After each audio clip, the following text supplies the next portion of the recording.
bienvenue pour une nouvelle navigation à bord de Voilier, le podcast des passionnés de voile.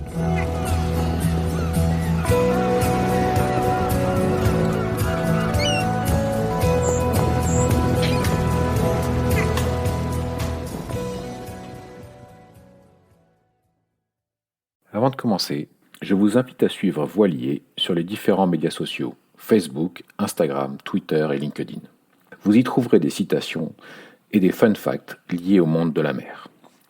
Également, n'hésitez pas à liker et commenter ce podcast sur vos plateformes d'écoute favorites et sur voilier.com, voixli2es.com.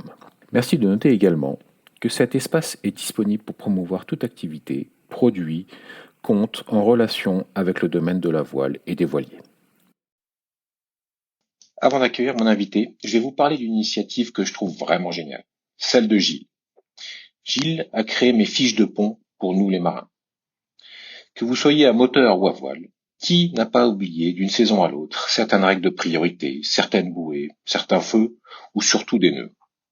Alors plutôt que d'attraper son bloc marine sous la table à cartes ou de chercher une connexion internet pour regarder une vidéo sur YouTube, il vous suffit désormais de consulter vos fiches accrochées sur le pont. Résistantes à l'eau, elles sont organisées par catégorie et livrées dans un sac étanche. Alors n'attendez plus pour commander sur le site mesfichdepont.fr. Et merci Gilles pour cette idée lumineuse.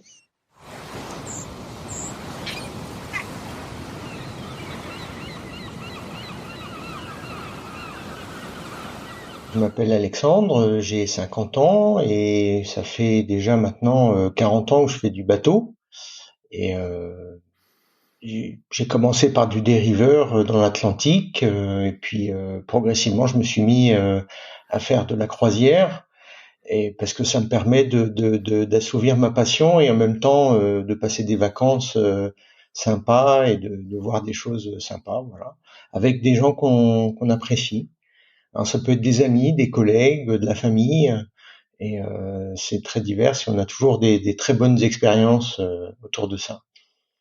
Et du coup, tu nous disais que tu faisais du dériveur dans l'Atlantique, c'était dans quel coin exactement? Alors j'ai commencé dans la Manche au Touquet. Au Touquet, Et d'accord, puis, ouais. et puis ensuite j'ai fait Jeunesse et Marine. Je sais pas si tu connais. C'est Non. c'est un club de vacances orienté voile pour les jeunes en fait moins de 10 ans. Mhm. Enfin 10 entre 10 et je dirais maximum 15 ans maximum 14 ans. Et ensuite je suis passé au Glénan. Ah, Donc les ça c'est Glénans j'ai connu. fait ouais c'est connu Fort Cigogne pour ceux qui connaissent et puis ensuite Bonifacio Ok. avec des vents extrêmes aussi pour ce type de bateau dans cette région-là, magnifique évidemment et une bonne expérience. À l'époque, il n'y avait pas de moteur sur les bateaux de croisière, il fallait faire de la godille et Ouais, il fallait anticiper surtout l'arrêt du bateau. c'est ça, ouais. Lâcher les écoutes au bon moment. Ouais, ouais. Et dis-moi, juste l'école dont tu parlais pour les jeunes, elle s'appelle comment? Ah, ça Voile et s'appelait jeunesse? Jeunesse et Jeunesse. Marine. Et Ouais. tu sais si ça Je existe encore, ça? je sais pas du tout, j'en sais rien. D'accord. Ok, parce que ce serait intéressant, ça pourrait intéresser du monde si jamais ça existait. Et c'était dans toute la France ou c'était uniquement au Touquet, tu sais pas? C'était en Bretagne, l'île de D'accord. Groix notamment, Ok. par des endroits par là. Mais en fait, Jeunesse et Marine, j'avais une dizaine d'années Mhm. et c'est là que j'ai appris à naviguer de nuit sans moteur, avec l'almanach breton pour les phares et D'accord. À 10 ans. donc à 10 ans, ouais. Ah, oh, ok. D'accord. Je suis Alors j'ai impressionné là parce que. ouais, disons que j'ai eu cette passion. Je trouvais ça génial d'aligner deux phares en pleine nuit et avec malgré les courants et le Mhm. vent on était bien encadré et ça permettait de progresser très vite en fait. Wow, ok. Euh, Ah, ouais, c'est ouais. impressionnant. À 10 ans sur un bateau de nuit, ouais, ok. Moi, je savais pas, mais c'est bien. Est-ce que ça se ferait encore aujourd'hui? Ça, je sais pas. Pour des raisons de sécurité, est-ce que maintenant on serait pas trop Je frileux à pense ça? que Je sais pas. oui, je pense que ça existe toujours. Les Ouais. Glénans, notamment les Glénans, c'est une école Oui. qui est sérieuse et qui t'emmène dans des conditions extrêmes si tu le désires. Dès le plus jeune âge, alors. Enfin, parce que moi, j'ai pas fait les Glénans Ouais, personnellement, j'ai fait la Massif, mais ouais, ok. ouais. D'accord. Ce qui est bien avec les Glénans, c'est que c'est très hétéroclite. On peut avoir avec soi des personnes plus âgées, plus aguerries ou moins d'ailleurs, ça Mhm. dépend. Alors que Jeunesse et Marine, c'était un club de jeunes, quoi. Clairement, on faisait Mhm. la vaisselle soi-même. Alors par Mhm. contre, on partait pas une semaine complète. C'était des petits séjours de 2 jours maximum. Ensuite, on D'accord. revenait à terre, on faisait de la théorie, on faisait un peu de pratique et on repartait à nouveau. Voilà. Donc c'est des rivers, c'était pas des habitables comme les Glénans. Enfin, les Glénans proposent des stages sur Alors, habitables. moi, j'ai commencé sur du dériveur au Touquet, mais en fait, très vite, je suis passé au Jeunesse et Marine. C'était déjà des petits bateaux de croisière de 3-4 mètres avec habitable. On couchait dans le bateau. D'accord. Ah, ok. Les Glénans aussi, c'était moins d'une dizaine de mètres Mhm. Mhm. et c'était aussi habitable. Alors très spartiate évidemment. Oui, bien sûr. Euh, Mhm. Mhm. les premiers réveils, je me souviens le matin quand le bateau est complètement humide, tes habits sèchent pas. Ouais, c'est pas très agréable. On l'a tous connu, Ouais, ça, je ouais, crois. c'est Oui. clair. Ouais, ouais. Alors Ah, évidemment, super. maintenant avec l'âge, on essaye d'avoir des bateaux un peu mieux équipés. Et Confortable. Oui. Mhm. on anticipe un peu aussi. Et puis les endroits, les zones, évidemment, Mhm. on peut naviguer dans des zones qui sont plus agréables. Super. Et alors, du coup, toutes ces expériences que tu me racontes là, c'était pendant tes vacances aussi. Oui, D'accord. T'habitais pas au ouais. bord de la mer à ce moment-là. Non, non. Et d'ailleurs, je me demande pourquoi j'habite toujours pas au bord de la mer, parce que c'est vraiment l'endroit où j'aimerais bien aller, quoi. Bah oui, oui, bien sûr. Bah, ça peut être un projet futur, bien entendu, j'imagine. Alors c'est effectivement c'est un projet de vie qui va dépendre de beaucoup de facteurs. Mhm. L'idée, c'est de pouvoir prendre ma retraite avant de plus avoir la capacité de le faire, d'aller sur, alors soit d'habiter sur un bateau, soit Génial. de faire du bateau beaucoup plus souvent. Oui, oui, oui. Ok. Bah, écoute, on refera une interview si Voilier est toujours là, mais quand tu nous raconteras toutes ces expériences futures, Avec grand j'espère. plaisir. Ouais. Super. Ok. Et du coup, donc ça, c'était plutôt ta jeunesse. Et entre ces stages au Glénan et maintenant, t'as eu d'autres expériences de voile? Tu navigues Alors, régulièrement, j'imagine? alors, j'ai pas navigué régulièrement toutes ces années. En fait, j'ai eu des pauses assez longues où, voilà, en fonction des études, du cadre professionnel, j'ai dû arrêter le bateau. Mhm. Cela dit, j'ai une autre passion, c'est l'aviation. Donc, Ah, j'ai été pilote privé.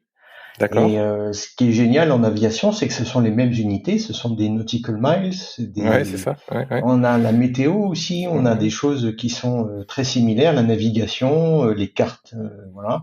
Mhm. Et donc j'ai passé deux fois mon brevet de pilote, une première fois en France, et puis quand je suis arrivé à Luxembourg, c'était encore pas tout à fait l'Europe comme on pourrait l'entendre, et j'ai dû repasser mon brevet à Luxembourg en D'accord. anglais. Et ensuite, j'ai passé une qualification aux instruments. Et donc là, ça m'a permis de pratiquer la météo, parce que là, il y a aussi un enjeu de sécurité avec ça. Bien sûr, bien sûr. Et Mhm. ouais. Et puis, en fait, l'aviation, bon, c'est un sport qui est très cher et qui nécessite beaucoup de concentration. Mhm. Et une fois qu'on a fait 1 heure, 2 heures de vol, on se retrouve finalement quelque part ailleurs, en vacances, on doit louer un hôtel ou une maison, peu importe, on laisse un peu tomber de côté l'avion et on fait autre chose sur Terre. Alors, j'ai eu envie de refaire du bateau, donc à un moment donné, il a fallu choisir. Mhm. entre l'avion et le bateau. Et ce qui est bien avec le bateau, c'est qu'on peut partager beaucoup plus facilement sa passion avec ses amis et sa famille. Euh, alors évidemment, toute la famille vient pas forcément sur le bateau, comme elle vient pas toujours dans l'avion, parce que voilà, c'est parfois un peu tumultueux. Il y a des et puis tout le monde n'aime pas forcément dormir dans une couchette, même si c'est très confortable. Ça reste une Puis caravane. il faut aussi dire qu'on peut être malade en bateau probablement plus facilement qu'en avion. Le mal de mer peut être beaucoup plus fréquent chez les gens que. J'ai vu les deux. J'ai vu les Oui. deux Ah oui, ok. et oui, oui. Alors la différence, c'est finalement avec le bateau et notamment dernièrement, on est parti à Palma. Euh, on voulait faire le tour d'Ibiza, d'aller à Formentera. La météo s'y prêtait bien, sauf le premier jour où le premier jour finalement il y avait pas mal de vent. Il y avait presque 50 km/h de vent avec D'accord. des creux d'1 mètre 50, 2 mètres. Et là, on était quatre, et là j'ai demandé à un des quatre qui n'avait jamais fait de bateau s'il était a priori malade en bateau, parce il était quand même monté sur un bateau plusieurs fois dans sa vie, donc il pouvait le sentir. Il y a des gens qui le disent naturellement. Lui me disait que ça allait, donc on a dit bon ok, on va tenter l'expérience. Ce qui m'embêtait un peu parce que le premier jour, même si on est habitué au bateau, quand on sait que le vent et la houle vont être assez importantes, forcément il peut y avoir une appréhension, il peut y avoir et Oui, bien sûr. effectivement il a été malade pendant toute la traversée. Et Classique. là, la différence de l'avion, c'est que ça dure. Mm. Ça dure. J'avais malheureusement pas pris de médicaments anti-vomitifs, Ouais. Mhm, mhm. enfin, Mer calme ou des trucs comme ça. Ouais. Mhm. Mercalm ou quelque chose comme ça. Ça, c'est quelque Mhm. chose. J'ai toujours avec moi un sac que j'appelle le sac voile, Mhm. qui est en fait aussi grand qu'une valise, dans lequel je mets tout ce que je veux absolument emporter et qui va me manquer ou probablement me manquer sur le bateau. Donc D'accord. Bah, j'ai, tu nous diras le contenu alors de cette valise ouais, je vous Wally. dirai. Alors, bah, et donc j'avais pas Ouais, pas le médicament.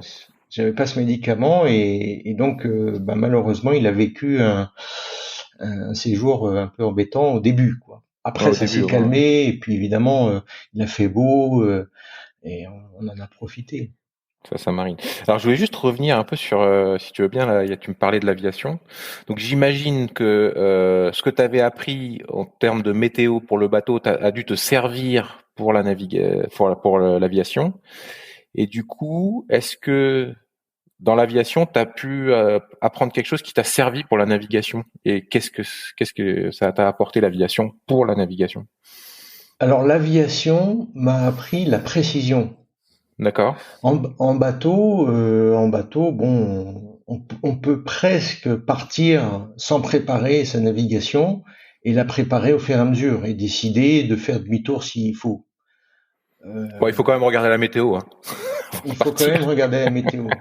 Mais Ouais, ça, justement, c'est ça que j'ai appris, c'est que ouais. quoi qu'il arrive, non seulement je regarde la météo et je l'ai appris pas que avec l'aviation, j'ai eu aussi dans mes amis, quelqu'un que tu connais, Jean-Marie, dans l'aviation, c'est le fait de regarder sa météo longtemps avant de faire son voyage.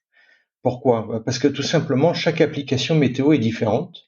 Mhm. Et donc, il faut pouvoir bien comprendre comment un changement de tendance, un changement de météo, l'amplitude des orages, l'amplitude des pluies, des vents, se matérialise sur la carte. Et ça, on ne peut le savoir que si on regarde longtemps à l'avance. Et on a D'accord. beau avoir l'habitude d'utiliser une application, à chaque fois que je fais une navigation, c'est un réflexe. Environ une semaine avant, je commence à regarder, je regarde la tendance et par exemple le voyage que j'ai fait dernièrement aux Baléares, j'ai vu qu'il y avait au départ le premier jour ils annonçaient des creux de 2,50 D'accord. m. 2,50 m pour moi c'était un no-go parce que 2,50 m potentiellement ça peut être plus important. Mhm. On ne sait pas s'il y a quand même un facteur d'imprécision et avec des vents qui étaient bien plus forts que ça. Alors pas sur tout le trajet, mais disons que se retrouver en plein milieu avec ce genre de situation, surtout le premier jour, on est quand même en période de confinement, ça fait 1 an que j'ai pas navigué. Donc voilà, ce que j'ai vraiment retenu de l'apprentissage météo, c'est d'être très très prudent avec ces outils d'observation et de prévision, et de me faire une image mentale du trajet que je vais avoir, euh, pour pouvoir Anticiper les disons, problèmes ouais. anticiper et puis être confortable. Je préfère annoncer enfin, j'aime bien annoncer aussi à mes passagers quelque chose qui va être la réalité, plutôt que de leur dire vous inquiétez pas, ça va être très bien. Puis en fait, non. Ouais, c'est ça. Voilà. Alors j'ai Passagers, eu c'est des marrant, hein, ça vient de l'aviation, les passagers. les On parle passagers, ouais, les coéquipiers, ouais, ça va. ouais, c'est vrai, mes Ok. coéquipiers. Oui, oui, c'est. Alors, j'ai pas mal, j'ai pas mal de familles ou d'amis qui se revendiquent passagers. D'accord. Et moi, ça me va très bien parce que en fait, je me mets de toute façon dans des conditions où je dois pouvoir manœuvrer le bateau en équipage très réduit et être capable. Alors, il y a une question de capacité, d'être capable de manœuvrer le bateau en équipage très réduit, et également c'est un facteur qui m'incite à être très prudent. Quand Ok. on est avec des personnes aguerries, on peut avoir quelqu'un qui te dit moi j'ai navigué dans des vents à plus de 100 km/h. Alors ça peut donner un faux sentiment de sécurité. Mhm. J'ai remarqué en aviation aussi, quand on vole à plusieurs ou quand on navigue en bateau à plusieurs, il y a une forme de dilution de responsabilité qui s'installe. Et parfois, on peut avoir quelqu'un qui raconte une expérience qu'il a vécue, qui peut laisser penser qu'il a de l'expérience, Mhm. et ça peut induire en erreur une prise de décision. Moi, quand je pars avec des passagers, en fait, je sais que même si c'est pas commercial et même si c'est des gens que je connais depuis un certain temps, parce que sur un bateau, faut éviter les surprises, hein, faut bien Mhm. connaître Mhm. euh, et ben ça m'incite à pas prendre de risques en fait, et donc à avoir du plaisir, parce que quand un voyage se passe bien, qu'il fait beau, euh, on peut avoir une petite déception de ne pas avoir eu assez de vent, Ouais. mais ça n'a rien à voir avec une petite déception, parce que il y a eu beaucoup plus de vent que prévu et que c'était l'enfer. Voilà, Ouais, bien sûr. ça je Donc, veux ok, donc absolument éviter. tu me disais bien préparer sa navigation au niveau météo avant pour comprendre les tendances, etc. Tu utilises une seule application, plusieurs applications météo justement par rapport à ça? Alors j'utilise mon application fétiche, c'est Windy, D'accord. clairement. Moi, je l'ai aussi, qui Euh, est très bien. Ouais. ouais, Windy est très bien. J'utilise, j'essaye quelques autres applications, mais en fait mon application de référence pour le bateau, c'est Windy. D'accord. Euh, et alors j'ai eu la chance, je réserve souvent mes bateaux via globesailor.fr. Je sais pas si tu D'accord. connais. Non. C'est un broker. Alors, la première chose quand on réserve un bateau, ben j'ai entendu qu'il pouvait y avoir des mauvaises surprises de pas avoir son bateau à l'arrivée. Je sais que c'est arrivé à Des des membres collègues? du club. Ouais. Voilà, je voudrais éviter ça. Et en fait, j'utilise un broker qui est vraiment professionnel, qui, au-delà de louer le bateau, alors d'abord il s'affilie avec des loueurs dans différentes zones du globe, ce qui fait que j'ai à chaque fois affaire à une société qui est digne de confiance. Et puis ils m'aident aussi, ils peuvent m'aider à préparer la navigation ou mon voyage. Alors ça peut être par des services supplémentaires comme une conciergerie qui va, par exemple, réserver mes places de port à l'arrivée. Ah, très Euh, bien. Mhm. il m'offre une assurance supplémentaire pour ne pas avoir de franchise. Il m'offre, alors c'est des services à chaque fois. Quand je dis c'est une offre C'est payant, bien sûr, commerciale, quoi. j'imagine. Ouais, Ouais, ouais. bien sûr. Et alors, de temps en temps, ils rassemblent leurs clients et ils font des petites présentations comme ça. Donc, j'avais eu il y a quelque temps un météorologiste qui m'a présenté comment fonctionnait Windy, comment lire les cartes, quelle confiance on peut avoir dans ces cartes, quel niveau de précision, qu'est-ce qu'on, voilà. Et ça, c'est génial parce qu'après, ça permet de Effectivement. progresser. Ouais, ouais. Ok. Et du coup, est-ce que dans ton abonnement, enfin, t'as pris un abonnement météo dans Windy, j'imagine? Non. Ou non. Donc, tu utilises que le modèle GFS? Je crois que c'est celui qui est par défaut. Alors ça dépend de la zone géographique. Il met D'accord. le modèle le plus approprié, effectivement.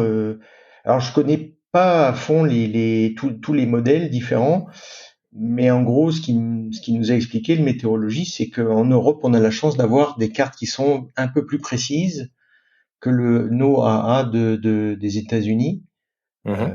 Mais le NOAA a l'avantage d'être plus général sur toutes les mers du monde. Mhm. Voilà. Non, D'accord. Donc, non, le météorologiste, ouais, non, le vas-y. météorologiste disait que c'était pas nécessaire de s'abonner. On peut le faire. On a, alors, on a il y a deux types d'abonnements. En fait, quand je dis que je suis pas abonné, c'est pas tout à fait exact. Je suis abonné à la version gratuite. C'est-à-dire D'accord. que j'ai un rafraîchissement des cartes météo toutes les 2 heures au lieu d'être toutes les 4 heures. Ce qui me permet en cours de route, de réactualiser une vue météo. Mais il existe le Windy Pro qui lui est sur abonnement et le météorologiste disait que ça servait pas à grand chose d'être abonné. Donc D'accord. j'ai écouté ses conseils. Voilà, je préfère mettre mes sous ailleurs, dans un Ok. élément de sécurité ou quelque chose. Voilà. Ça marche. Ah bah, alors moi, pour le coup, je pense que c'est un vrai élément de sécurité la météo. Je t'explique. Moi, j'utilise bon, oui, outre Windy, j'ai aussi l'application Weather4D. Et là, j'ai pris les abonnements parce que j'ai quand même constaté que il peut y avoir des sacrées différences entre les différents modèles météo, donc arpège, GFS, etc. Donc bon, outre la précision qui est différente, Météo France a un système qui est quand même super précis en termes de météo. Et donc du coup, j'essaie de voir si effectivement quand est-ce que les systèmes sont d'accord entre eux. Et du coup, là, ça me permet de dire, ok, là, il y a un bon niveau de confiance à avoir dans cette météo-là. Et du coup, je sais ce que je fais. Donc, je peux partir ou pas, si jamais je vois que les systèmes météo sont d'accord. Puis quand ils sont pas d'accord, bah, je vais essayer de prendre le worst case et puis voir si je suis en mesure de partir ou pas. Mais des fois, c'est très perturbant parce qu'ils sont vraiment très différents en termes d'estimation, de vent, de force, etc. Et bon, c'est pour ça, moi, pour le coup, là. Mais après, c'est justement avec Jean-Marie, avec Denis, donc les membres du club de voile là, auquel on appartient tous les deux, qui euh, qui avait suggéré justement d'avoir cette approche-là pour essayer d'être le plus safe possible, etc. Donc pour le coup, moi, j'ai toujours considéré que c'était un élément de sécurité important. Mais c'est intéressant, hein, ton feedback. Si l'expert te dit qu'a priori pour lui un modèle GFS est suffisamment fiable et suffit, bah pourquoi pas. Mais ok, c'est intéressant. Ouais. Bon, là, Hmm. c'était très orienté Windy. Alors, c'est vrai que je fais comme toi, je regarde aussi d'autres sites pour comparer. Mhm. Euh, et c'est vrai que parfois, on a des grosses différences on a des grosses différences. Je trouve Windy plus fin, notamment dans les vents. Et notamment, il y a une fonction dans Windy qui te permet d'avoir les rafales. Ouais. Et donc, ça te donne le worst case scénario, en fait, le Mhm. scénario Mhm. le plus défavorable, euh, notamment quand tu fais une traversée ou quand tu dans des endroits un peu inhospitaliers. Voilà, ça, tu te dis, Mhm. voilà, à cet endroit-là, la rafale, ça peut atteindre telle vitesse. Mhm. Est-ce que je suis capable ou pas? Alors, j'ai eu des surprises, hein.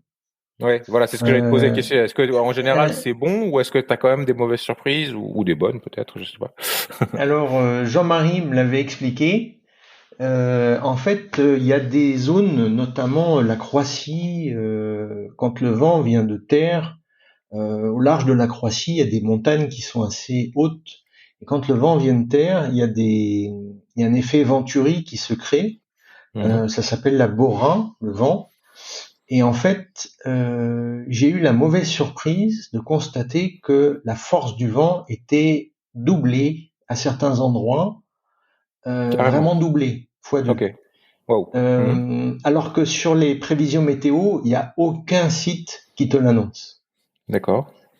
Voilà. Et là, je me suis retrouvé avec du 39 nœuds pendant 2 heures et demie. Alors j'ai Wow. dit à tout le monde, on vous inquiétez pas. Alors on a refait un point météo quand même. On était prêt à se mettre en face au vent, en attendant que ça baisse. Grosse surprise. Quand j'en ai parlé à Jean-Marie, il m'a dit bah, bienvenue au club. En fait, tout le monde s'est fait avoir au moins une fois avec D'accord. ça. Voilà, c'est quelque chose, on le sait, on l'apprend hein, dans les cours météo. On sait que les effets de la Terre peuvent Bien sûr. faire fluctuer.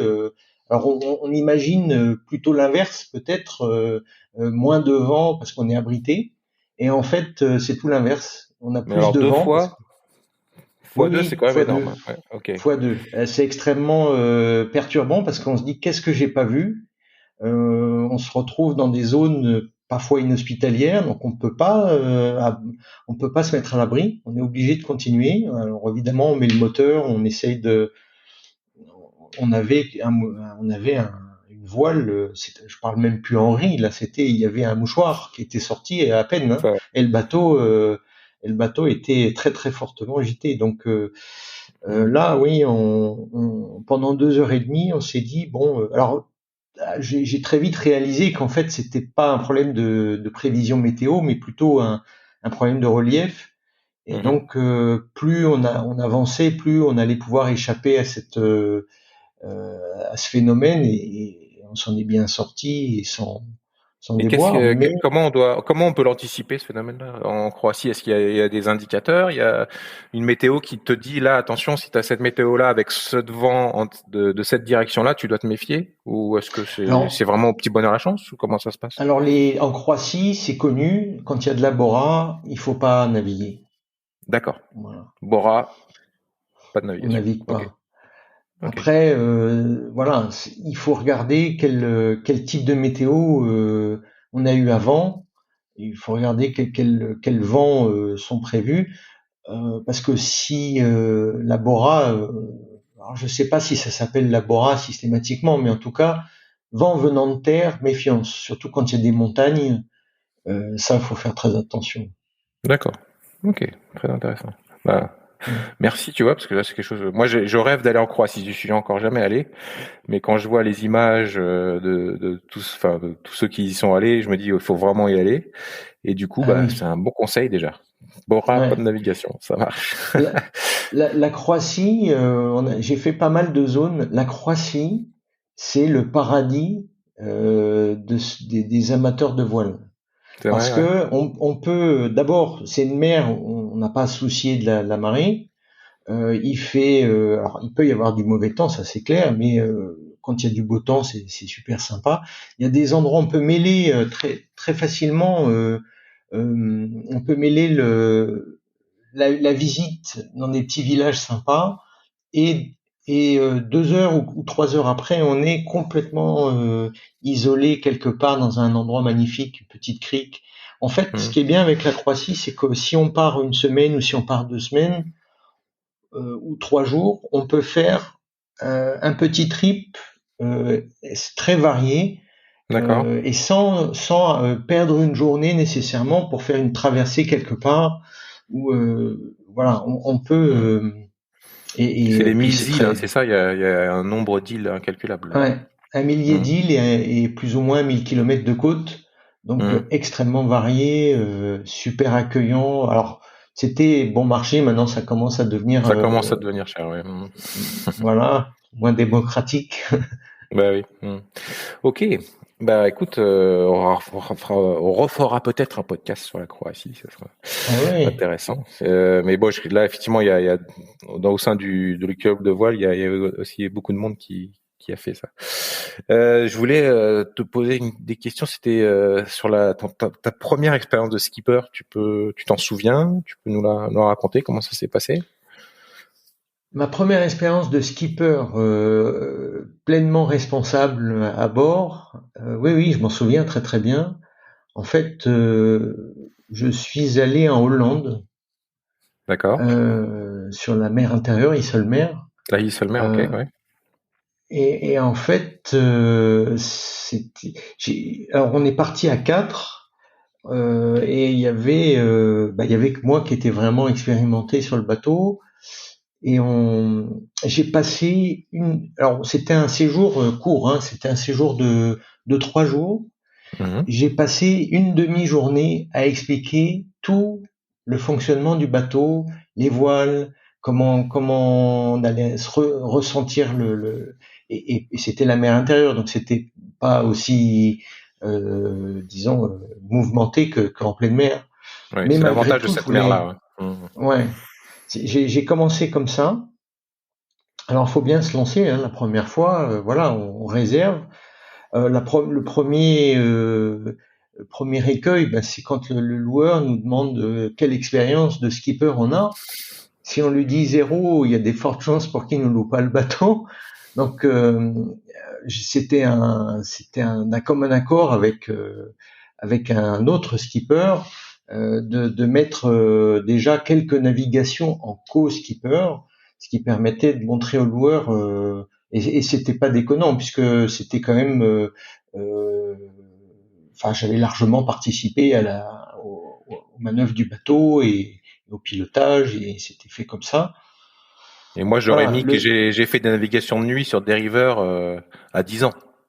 Je maîtrise. Ouais, alors bon, maintenant j'en ai 50, hein, donc je peux en parler, mais dire que j'ai de l'expérience, non, il faudrait, voilà.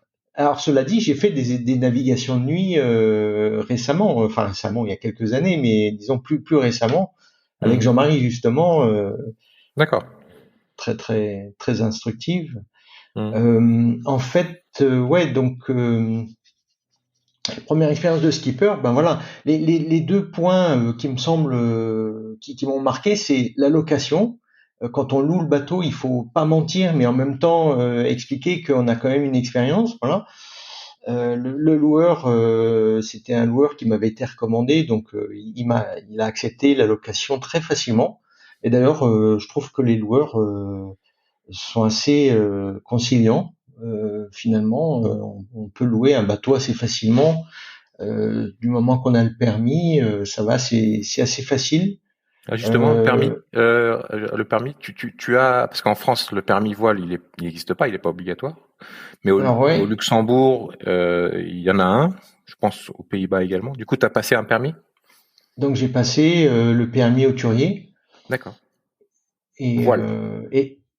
non, le permis hauturier, c'est un permis qui te permet de naviguer sur des bateaux de 20 mètres Mais alors, en France ou maximum. au Luxembourg, tu l'as fait celui-là? Je l'ai fait à Luxembourg À avec Luxembourg.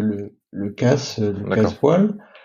Euh, Et c'est un permis qui est international, hein, qui est Ouais, ouais. reconnu partout et Mm, qu'on me mm. demande. Voilà. J'ai passé les deux qualifications radio aussi, mer et fluvial. J'ai passé Mhm. le permis fluvial. Ouais, Euh, d'accord. voilà. Non, parce qu'en France, tu me confirmes, hein, il n'y a pas de permis enfin, pour louer un bateau, un voilier, t'as pas besoin d'avoir de permis. Alors, j'en ai entendu parler effectivement, mais j'en sais rien. J'ai jamais Mm. expérimenté la location d'un bateau sans permis. De toute Ouais, façon, pour dire franchement, je recommande pas de louer un bateau sans permis parce que passer le permis, c'est avoir les rudiments euh, pour tout ce qui est navigation, les bouées, les signaux, ouais, bien sûr. Mm. certains éléments que je dois dire, je n'avais pas appris ça à l'époque au Guénan. Euh, voilà, au Glénan, on apprend à naviguer, on apprend à piloter un bateau, on apprend la finesse, on apprend plein de choses. Et alors, peut-être que ça a changé maintenant, mais je dois dire que pendant toutes ces années, j'avais aucune idée de ce que signifiait la couleur ou la forme d'une bouée, par exemple. C'est en passant le permis que j'ai appris ça. Voilà. Mais en fait, parce que moi, j'avais compris, parce que moi, j'ai passé tous mes permis pour le coup en France. Donc, j'ai mon côtier, mon rivière et mon hauturier, mais c'est pour les bateaux moteurs. Donc, effectivement, moi, j'avais compris que, ils considèrent que si tu sais maîtriser un voilier, tu sais naviguer, en gros. Et c'est pour ça qu'il disait, il n'y a pas besoin de permis. Alors, je vais quand même vérifier, mais il me semble que ça n'a pas évolué depuis. C'est-à-dire que le permis reste obligatoire quand tu veux prendre un bateau à moteur, les fameux 20 mètres, etc. Mais a priori, pas nécessairement pour la voile. Mais alors, je suis entièrement d'accord avec toi. Pour moi, le permis, il a été super important, ne serait-ce l'hauturier notamment pour calcul des routes. Enfin voilà. Tenir compte du vent, des marées, des choses que tu apprends avec le permis hauturier notamment. Oui. Et je pense que c'est vraiment fondamental pour le coup. Oui, on apprend plein de choses. Et aussi, il faut dire aussi ce qui est vrai, c'est que c'est pas parce qu'on a le permis qu'on sait naviguer. Les deux sont un peu vrais, c'est-à-dire que le permis est important, mais c'est pas suffisant. Et il faut, quand on prend un bateau, il faut jauger quelle est son expérience, quel est son. C'est la pratique, hein. Ouais. Il n'y a pas de secret. Oui. C'est comme une langue, l'anglais, tu peux l'apprendre à l'école très bien, mais si tu le pratiques pas, tu le sais pas en fait. Mais bon, c'est clair. Alors excuse-moi, on a un peu digressé sur la partie. Donc, ta première expérience équipeur aux Pays-Bas, pendant une demi-journée, tu expliques à ton équipage ce que c'est que la voile, la navigation, etc. Et du coup, après, vous êtes parti. Alors la Isselmer, on peut le dire, c'est au nord d'Amsterdam. C'est un truc fermé par des digues dont les Hollandais ont le secret. Et donc c'est un espace génial parce que déjà il est vaste, mais justement t'as pas tous les inconvénients d'une mer qui peut être formée, etc. Pas de courant, voilà. Pas de courant, il n'y a pas trop de vagues. On peut se faire plaisir sans se faire peur. Alors évidemment, la première sensation bizarre, c'est quand on démarre le moteur. Même sur un voilier, il y a un moteur diesel, on démarre, ça vibre de partout. C'est le signal qu'on va partir. Donc faut y aller. C'était quoi comme bateau? C'était un 39 pieds, un Bavaria 39 pieds. C'était déjà une belle unité alors pour débuter, ouais. Ok. En tant que skipper. Ouais. C'est le plus petit bateau que j'ai déjà piloté en fait, en croisière. D'accord. Donc j'avais avec Jean-Marie, j'avais déjà navigué sur la plupart c'était des 45 pieds Bavaria, et puis on a fait un Sun Odyssey 50 aussi. Ça doit être sympa ça. Aux Caraïbes avec groupe électrogène, désalinisateurs, radar, très sympa. D'ailleurs c'est pas mal d'avoir une expérience sur un bateau plus gros, et puis ensuite pour sa propre responsabilité de prendre un bateau plus petit, parce qu'on va avoir un confort incroyable. On a un bateau qui est beaucoup plus manœuvrant, qui nous semble...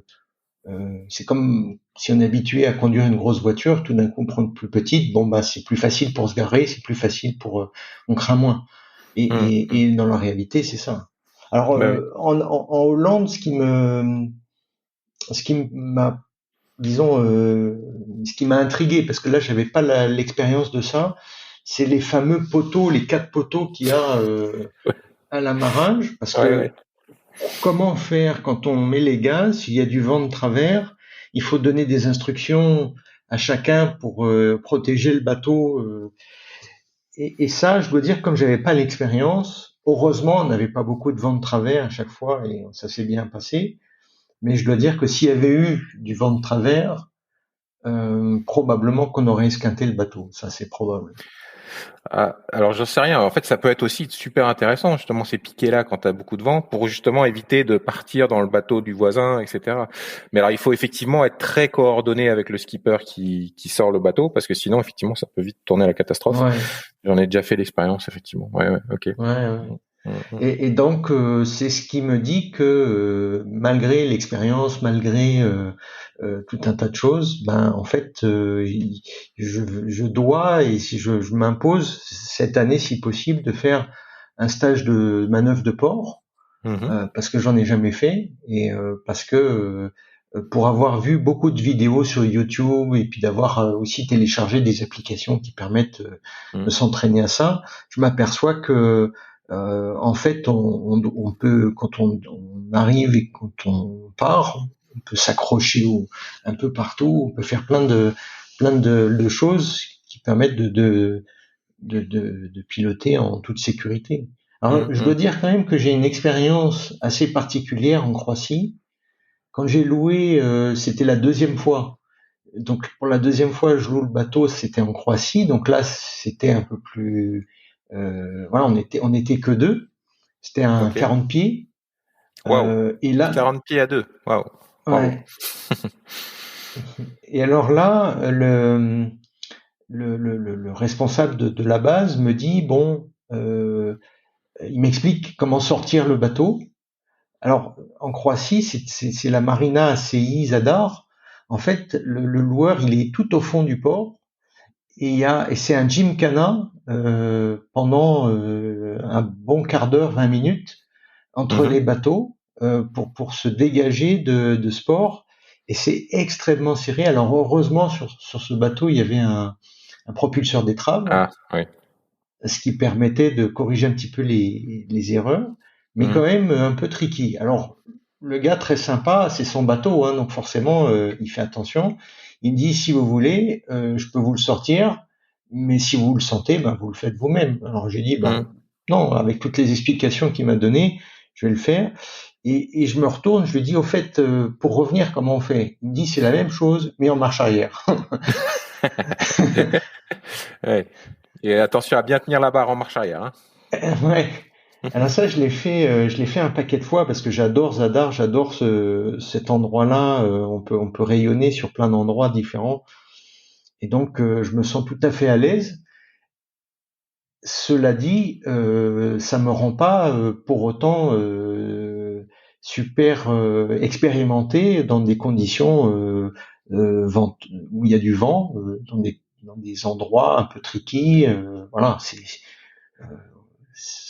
l'expérience, on l'acquiert toute sa vie. Hein. Oui, ça évidemment.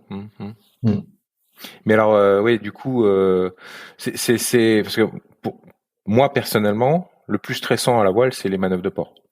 C'est effectivement quand tu as un bateau qui a une telle inertie, etc. C'est vraiment ça qui est le plus stressant, c'est de bien gérer comment tu vas rentrer dans ta place au bord, etc.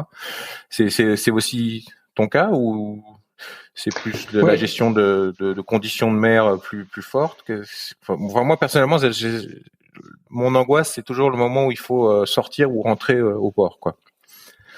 C'est effectivement les manœuvres de port et je vais même jusqu'à dire la communication aussi à la radio, parce que on n'est pas habitué à communiquer à la radio. Quand on est en Croatie, en Hollande, il y a certains ports, on est obligé de s'annoncer à la radio. On comprend rien du tout. Le gars nous dit quelque chose, il faut parfois le faire répéter. Il faut pas hésiter à être très clair pour être sûr qu'on a bien compris ce qu'il nous a dit. Et puis à chaque fois, quand c'est un port différent, forcément, il y a toujours une appréhension. Il faut être capable de dire non si on sent pas, si ça va pas. Les manœuvres de port, c'est clair que c'est le plus stressant, hein, ça c'est certain. À Palma. Bah justement, on va y venir là, parce que quand tu m'as dit que tu avais passé une super semaine aux Baléares, alors vas-y, raconte un peu ces vacances. Il y a quelle a été un peu la genèse de ce projet-là? Parce qu'on est on était en pleine pandémie là, on en y est encore un peu, mais ça commence à aller mieux. Mais vas-y, raconte-moi un peu ce projet-là. Qu'est-ce que c'était l'idée là? Donc, à l'origine, on avait prévu de louer un 50 pieds, un Dufour 525 sur la Côte d'Azur. D'accord. Et puis, avec la pandémie, le reconfinement, euh, c'était pas infaisable de le faire parce que c'était quand même les bateaux pouvaient circuler, mais bon, les commerces étant fermés, les restaurants fermés, on s'est dit ça va pas être très agréable. Donc j'ai demandé aux loueurs s'ils pouvaient me louer un bateau ailleurs, dans une zone ouverte, euh, en période de pandémie. Et donc oui, les Baléares s'y prêtaient très bien. Donc on a réservé des billets d'avion au dernier moment.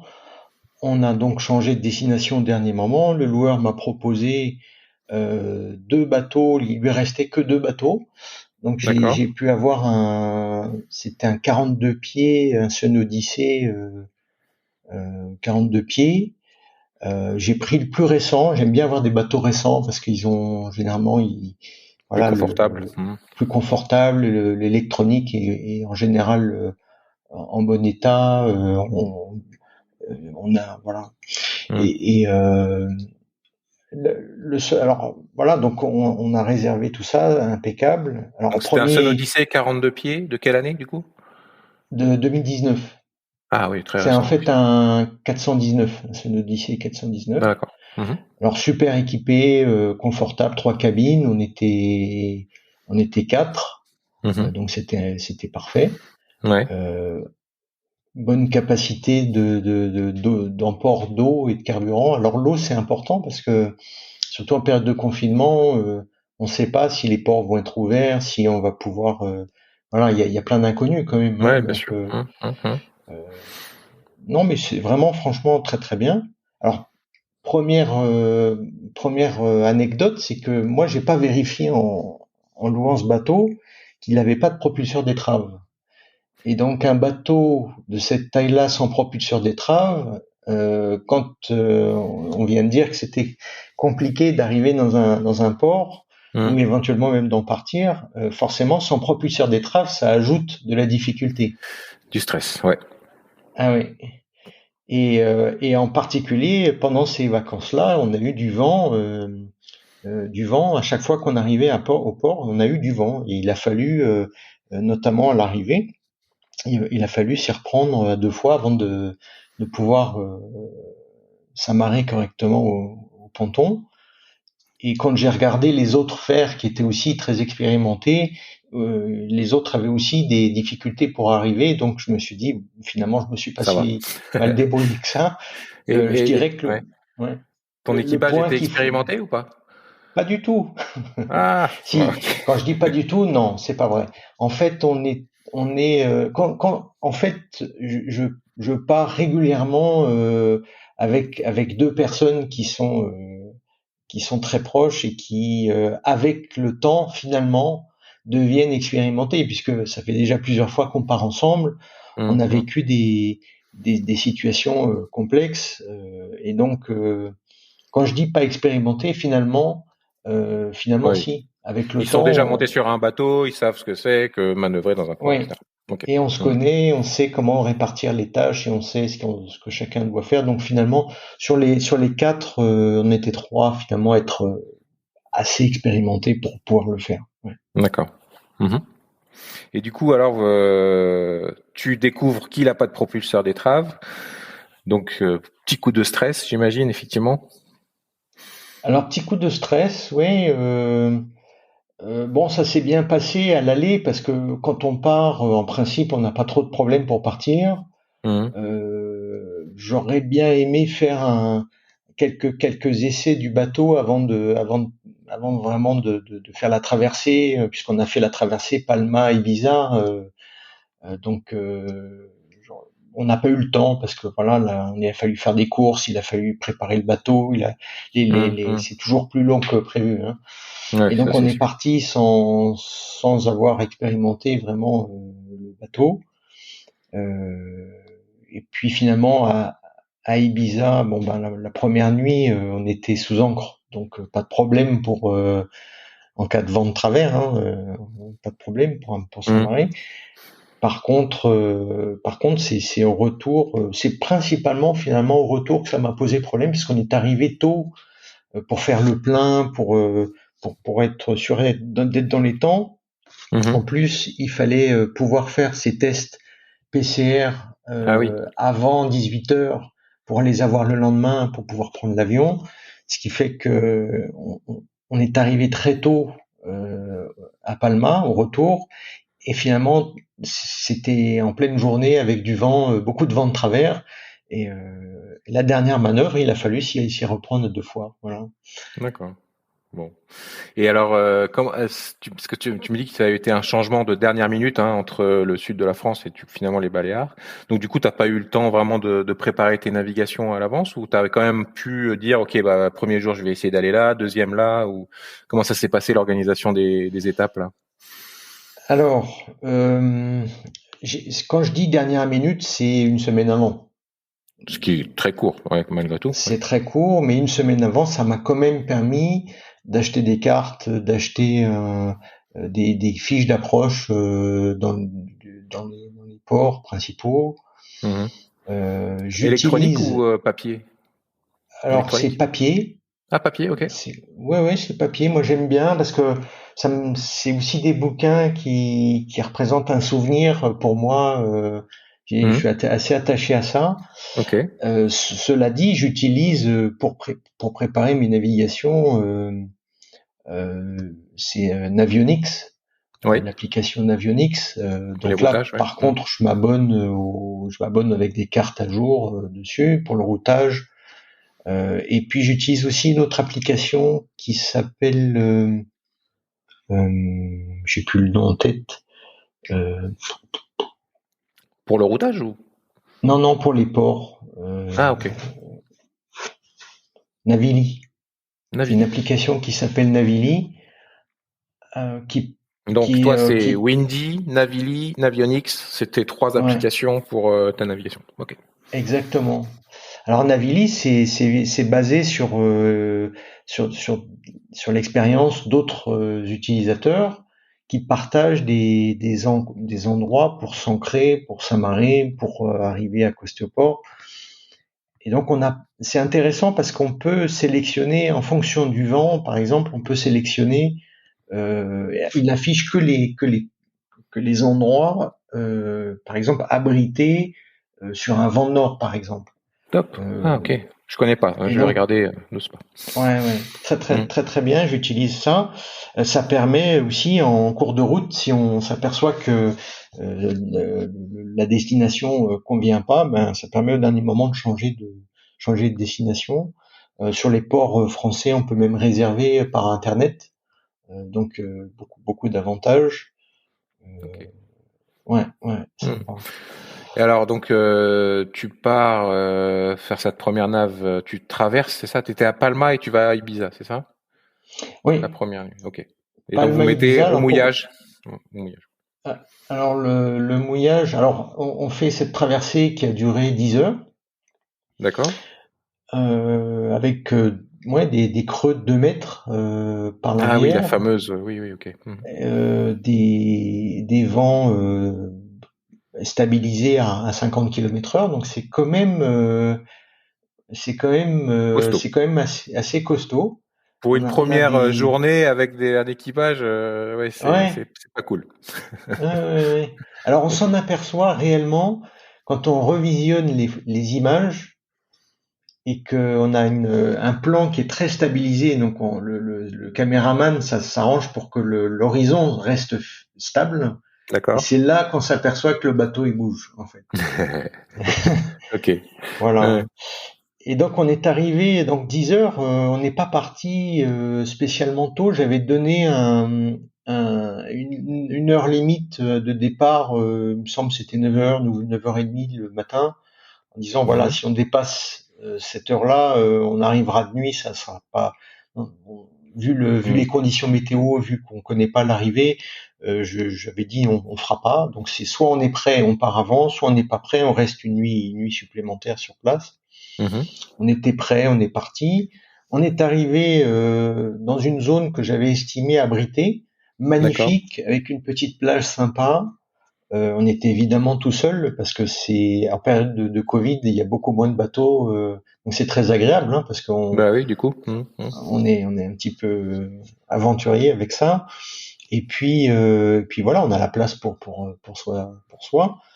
Sauf qu'on est arrivé dans une zone où finalement, effectivement, c'était abrité du vent, mais il y avait encore énormément de houle Ouais, c'est pas agréable ça. Ouais. et c'est pas agréable. On a mis l'ancre, on s'est aperçu que l'encre tenait pas terrible. Oui. Donc avec de la houle qui nous rabat sur la plage, plus une encre qui tient moyennement, c'est du Pas cool. sable. Non, on s'est dit pas cool. Donc là, il nous restait. Bon, ça nous a permis de faire une pause d'un quart d'heure, 20 minutes pour souffler un peu. C'était Ouais. bien. Et puis, il nous restait plus ou moins une demi-heure de navigation et plus ou moins une heure de soleil, de jour en fait. Donc on Mhm. s'est dit, il y a une petite île en face, on va se mettre à l'abri derrière cette petite île. Ça s'y prêtait mieux. Et effectivement, il s'avère que c'était un choix judicieux d'avoir changé parce qu'en la nuit, le vent s'est levé, il a tourné un peu et finalement, j'étais assez content d'avoir changé de Mhm. destination au dernier moment. Sauf qu'au moment de lever l'ancre, la personne qui a relevé l'ancre a emmêlé le fil de la télécommande dans les engrenages Aïe. du moteur de l'ancre, donc Oui. ça a sectionné le câble. Merde. L'ancre est restée attachée.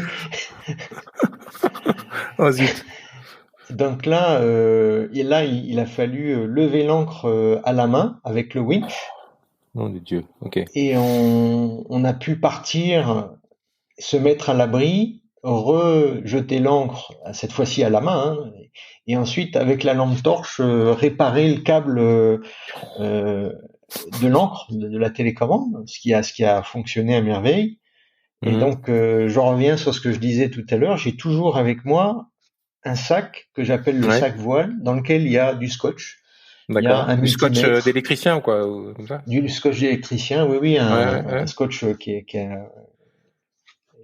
puis un multimètre. C'est tout bête, mais un multimètre, la plupart du temps, il n'y en a pas sur le bateau. Et quand on a un problème d'alimentation, si on n'a pas de multimètre, bah c'est foutu. On sait pas, c'est D'accord. impossible. Alors Donc qu'avec du un scotch, un multimètre, multimètre, ouais, vas-y. Qu'est-ce qu'il y a d'autre dans cette valise? alors j'ai évidemment des bouts de Ouais. différentes longueurs.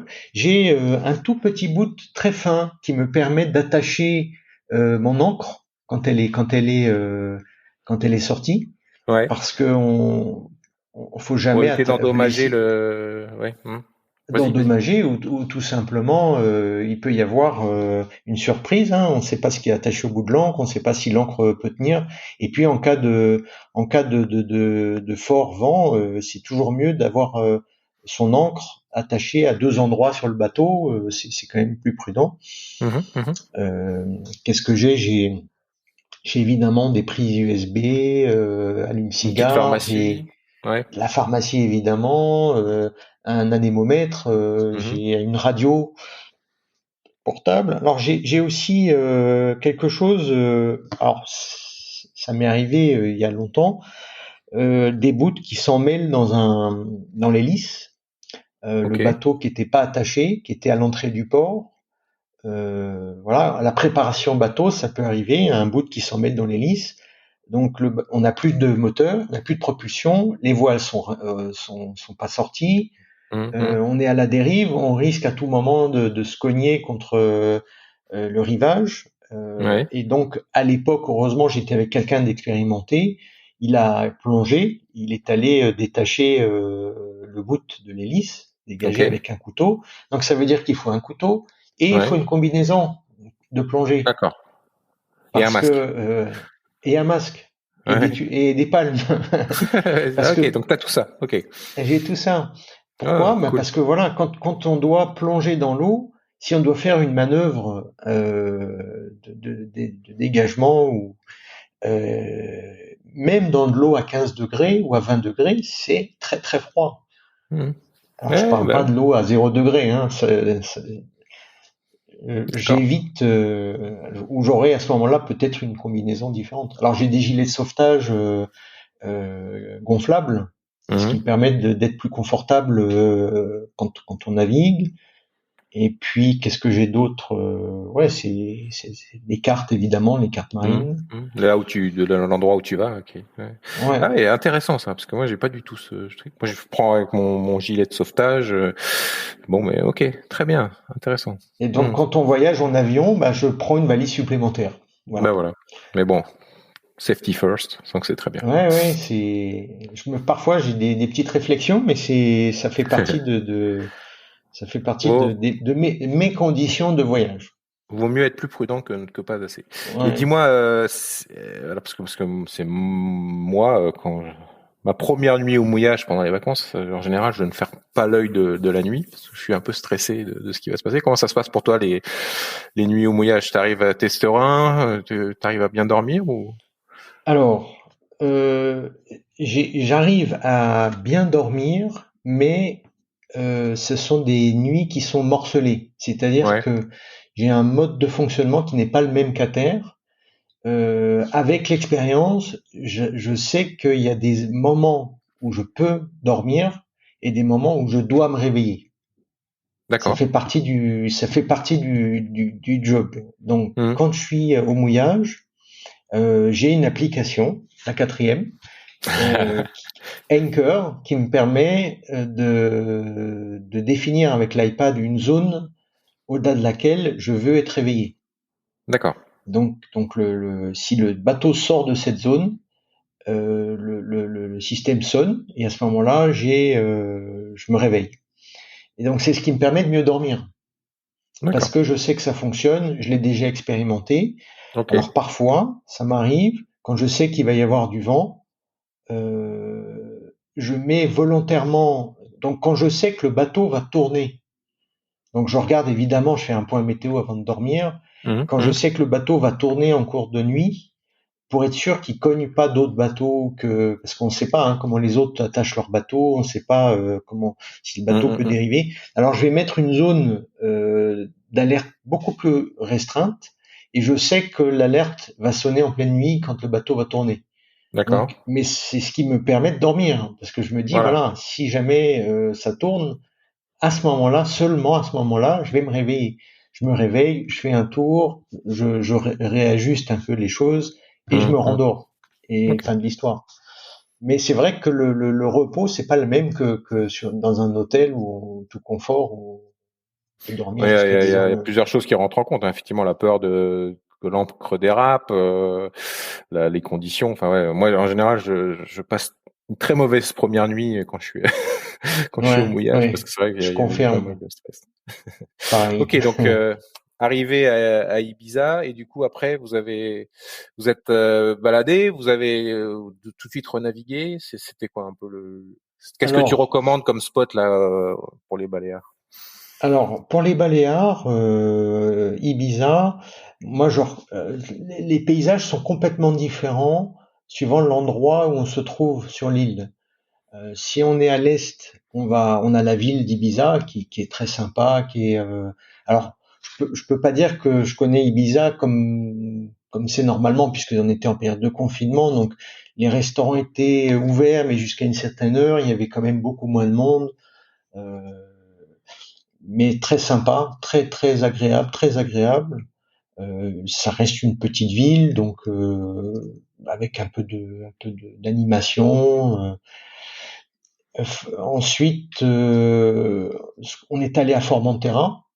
Donc là, Formentera, moi je recommande parce que c'est un peu les paysages de carte postale avec des eaux turquoises, des endroits très sympas. Alors moi, on a eu la chance d'avoir pratiquement l'île pour nous tout seuls. Il y avait quelques bateaux, mais on pouvait amarrer où on voulait. Donc on était un petit peu seul au monde dans des endroits magnifiques. Donc, au mouillage aussi ou dans un port là? Là, au mouillage à Formentera. Au mouillage aussi, ok. Et du coup, vous aviez votre petite annexe pour vous emmener sur la plage. Voilà. Alors, pour ce qui est des ports, on n'est pas allé dans beaucoup de ports. On est allé donc à Ibiza même, l'île. Alors, l'île d'Ibiza qui s'appelle Ibiza. On est allé en fait sur l'île, sur la ville qui s'appelle aussi Ibiza, au port. J'avais fait une réservation par internet, mais ça n'a pas fonctionné. D'accord. Et quand on est arrivé assez tôt. Et le gars, le capitaine, enfin pas le capitaine, La capitainerie, ouais. la capitainerie m'a dit ah bah c'est la seule place qui nous reste. Alors parce que voilà, dans le port d'Ibiza, il y a plusieurs zones. Alors il y a une zone qui est confortable parce qu'il y a des douches, il y a toute l'infrastructure, mais elle est loin de la ville, donc il faut pouvoir se déplacer ensuite par taxi ou à pied, c'est un peu loin. Nous on a fait le choix d'être sur le port de ville. Et donc il y avait pas d'infrastructure, il y avait pas de douche, de choses comme ça. D'accord. Mais ça permettait d'être tout de suite à proximité. Très très sympa, très Comment ça se accueillant. passe l'accueil là? Ouais, c'est accueillant, les gens. Ah ouais, ouais, Ouais. super accueillant. Ils parlent français. Mais l'impression d'arriver au Club Med très vite. Alors je me souviens plus si on se tutoyait ou pas, mais très très agréable. Il vous offre une boisson au moment où vous faites les formalités, il vous explique les restaurants. Euh, Ok. Vraiment très très très chaleureux. Mhm. Euh, ouais, ça je recommande. D'accord. Donc ça, c'était Ibiza. Formentera, C'était- pareil. Bah alors, t'étais au mouillage. Donc, parce que moi, ma question, c'est de savoir si, quand tu recommandes un endroit, si c'est un port, est-ce que les gens sont accueillants, est-ce qu'ils parlent français, ou plutôt, faut Ouais, être plutôt anglophone dans ce cas-là, ou l'état de propreté des ports, est-ce que ça va, c'est bien? très très bien, propre, Hum, absolument.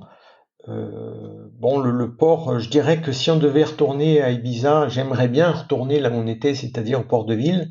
mhm. Mais clairement, il y a beaucoup de bateaux qui sont là à l'année, il y a très peu de place. Et si on a de la place, c'est plutôt le coup de chance. Donc, D'accord.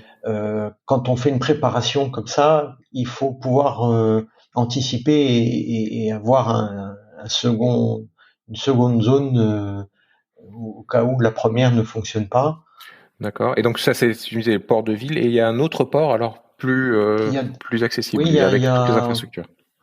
il y a trois ou quatre ports différents. Ah, ok. Parce que il y a une baie, en fait c'est une baie hein, et on peut se garer, on peut s'amarrer à différents endroits dans la baie, Mhm. mais quand on est à l'opposé du port de ville, on se retrouve un peu loin finalement à Ouais. pied du centre-ville, donc c'est un choix en Ouais, fait. Alors voilà, c'est ça. voilà, c'est un choix. Ouais. D'accord. Mais plutôt, les ports sont accueillants, propres, voilà, Ouais. pas vraiment de problème de ce côté-là. Et le Ah prix, non. tu dirais que c'est raisonnable, Ah, ça l'est pas? alors le prix, on a payé quelque chose comme je dirais une trentaine d'euros. Ok. Euh, Pour alors, la nuit. Pour un il nous a, 42 pieds, c'est pas mal. Ça ça va, non? va. C'est Ouais. vraiment. Enfin bon, là, c'était en basse saison, j'imagine. Alors c'est ça, c'est qu'il y a, c'est la taille du bateau, pas trop gros, basse saison. Il Hmm. nous a clairement dit, ils ont trois prix, hein, enfin hormis la taille du bateau, ils ont le prix basse saison, ils ont le prix en saison, ils appellent ça en saison, Mhm. et puis il y a le prix juillet-août où ça triple ou quadruple. D'accord. Mais Il classique, dit hein, c'est alors partout pareil. classique, Hmm. voilà. Sauf, enfin, je sais pas, j'ai pas regardé vraiment le prix le prix au mois de juillet-août, mais la capitainerie, ça a fortement augmenté ces dernières années, Hmm. et malgré tout, les gens ont l'air assez surpris que ce soit quand même pris d'assaut. Donc il est probable D'accord. que ça continue d'augmenter à ce Hmm. moment-là. Donc tu triples le prix par rapport à ce que tu as payé toi, à peu près. Donc vous comptez Ouais, 100 euros, on va dire, pour une nuit c'est à ça, Ibiza. Avec un sur, Ok, sur ce bateau. d'accord. Et donc ça, Ibiza, Formentera, vous aviez une semaine, c'est ça? Vous avez On pu avait aller une ailleurs? semaine, Ouais. ouais, ouais, Formentera, et ensuite on est passé sur le côté ouest de d'Ibiza. Ok. Alors là, grosse surprise pour tout le monde, même si on savait à quoi s'attendre, puisqu'on a quand même préparé un peu la navigation. Finalement, le côté ouest d'Ibiza est totalement sauvage.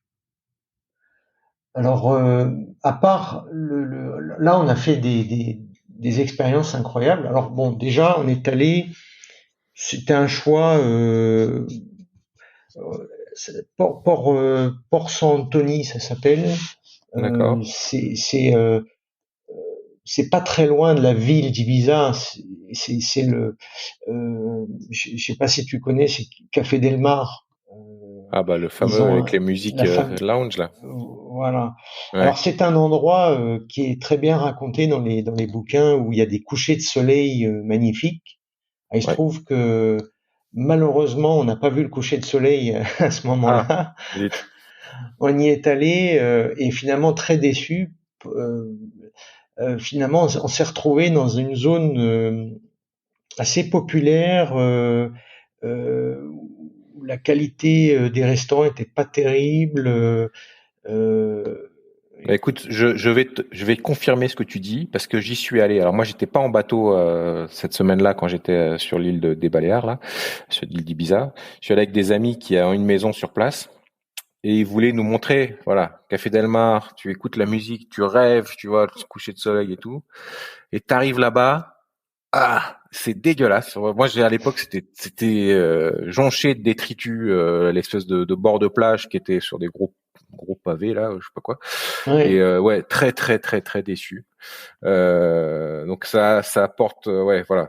Il y a le coucher de soleil, il est beau, je l'ai vu, mais il faut regarder que le soleil, quoi, parce qu'autour, c'est ça, c'est ah, ça. ouais, Ouais, je confirme. Mm. ouais, cet endroit-là, bon voilà, c'est- alors je me dis bon c'est pas grave, dans l'expérience ça m'a permis de faire encore une arrivée au port qui est pas si facile que ça puisqu'il faut voilà il faut discuter avec la radio, faut Mhm. mais voilà En français quand même ou en anglais là du coup? alors là c'était en anglais Ouais. et pour l'anecdote j'ai parlé à la radio, je me suis annoncé, on m'a pas répondu. Ok. Donc je me suis approché d'un ponton, je me suis amarré, on est allé à pied, j'ai demandé à quelqu'un d'aller prévenir, et puis au Mhm. moment de payer ma taxe de port, on m'a dit ah oui oui ils ont des petites radios, ils entendent pas toujours. Moi je vous ai entendu, mais eux ils ont pas entendu, donc Moi j'ai pas répondu. c'est c'est pas répondu. Voilà. Donc ok, bon, faut pas se Ok. formaliser. Ça s'est bien passé quand même, finalement, Ouais. quand même très sympa, toujours très sympa, hein. Ouais. Franchement, même à cet endroit-là, c'était sympa. C'était pas l'endroit le plus sympa visuellement, mais bon, voilà, c'est Café Del Mar, passez votre chemin. Ça sert à rien. Ouais, ouais, ouais. Et alors le port là, il est pareil, propre quand même ou? Le port est propre, les infrastructures sont récentes, D'accord. franchement très très bien. Ouais, ouais, franchement très très bien. On a même ils ont installé des douches et toilettes à chaque extrémité de ponton. Ah, Euh, ce bien. qui- donc non seulement c'est propre, mais en plus il y en a beaucoup, ce qui fait qu'on est bien. Enfin, franchement, on n'a pas besoin de marcher beaucoup, Hmm. et ça c'est très bien. Donc il vaut mieux être sur Et son bateau pour assister au coucher de soleil que au Café Del Mar, on est d'accord. ouais, ouais, ouais. Ok. Et surtout sur cette partie-là de l'île, il y a d'autres endroits qui sont plus sauvages et qui sont bien plus jolis. En fait, je dirais, 30 minutes de bateau, on est dans des criques magnifiques avec des plages de l'eau turquoise, des plages de sable blanc. Et alors bon, on est sous ancre, ok, mais franchement, C'est mieux. ça vaut le Hmm. coup de se dérouter un peu et d'aller là. Et en fait, sur toute cette partie-là de l'île, on n'a que des bonnes surprises. C'est très sauvage. Ça m'a un petit peu fait penser à la Croatie quelque part, à certains endroits. Euh, ouais, des endroits magnifiques, des gros rochers très verdoyants, des criques sympas. Et puis on est allé dans une petite crique avec un port. Alors c'est ça, c'est un port de pêcheurs avec il y a pas de ponton, il y a pas de choses comme ça. Donc là on s'est amarré à une bouée, on s'est D'accord. baigné. C'était à nouveau, c'était idyllique. Alors c'était un peu plus urbanisé, donc il y avait quand même quelques hôtels et une petite vie locale. On est allé voir pour aller au restaurant. Malheureusement, les restaurants avec la pandémie fermaient très tôt, donc on D'accord. pouvait plus. C'était très très alléchant. Les plats avaient l'air sympas, fait maison, très Mm. sympa, mais on n'a pas pu y aller. Et puis on a demandé au culot, on a demandé dans un restaurant s'ils pouvaient nous aider en nous vendant du pain, et ils nous ont vendu deux belles miches de pain frais. Ah, Naturellement, ça s'est fait vraiment super sympa. cool. T'étais Et, un peu dans et le mode Pékin puis Express, là. Pékin Pékin Express où tu Express, dois chercher ta chambre, ton ouais, repas et tout. ouais, on est Ok. allé au culot parce que bon, Ouais. là, les magasins étaient fermés, tout était fermé, donc il a fallu se débrouiller. Euh, et puis finalement, on avait de quoi manger, mais il y avait juste le pain, ça c'est la Mm. seule chose qui nous manquait à bord. Donc on a pu avoir ce pain et puis on a mangé Et tranquillement. tu te souviens du nom de cet endroit? Alors j'ai plus en tête le nom. T'as plus en tête? J'ai plus en tête, je Ok, suis bon, désolé. c'est pas grave. Mais alors que c'était proche de Café Del Mar, quoi. C'est dans la zone. Alors c'est à peu près à mi-chemin entre Café Del Mar et le nord de l'île. D'accord. Ok. Donc c'est pas tout à fait à côté. Ok. Euh, Il y a et combien de milles à faire entre les deux? Tu te euh, souviens? je dirais t'as peut-être 20 nautiques entre les deux. 20 milles nautiques? Ok. Ouais, à peu près. Petite nave, Petite nave. Ouais, ouais. 4-5 heures de nave, quoi. Ouais. En fait, on est aux 2 tiers de l'île quand on remonte après vers le nord. Et en fait, on avait prévu de passer la nuit là et de repartir ensuite pour faire la traversée. Euh, mais voilà, donc l'endroit était idyllique, parfait. Et puis on s'est dit bon, il est tôt, on a mangé, on n'a pas bu. Hmm. Il était 13 heures, 14 heures par là. On s'est baigné, voilà. Donc on s'est dit, ben, on va se rapprocher pour avoir la traversée la moins longue possible. On va quand même se rapprocher, comme ça nous permettra de voir un autre endroit à nouveau. Et on a Mhm. bien fait, on a eu bien fait. On est allé à Portinatix, au nord de l'île.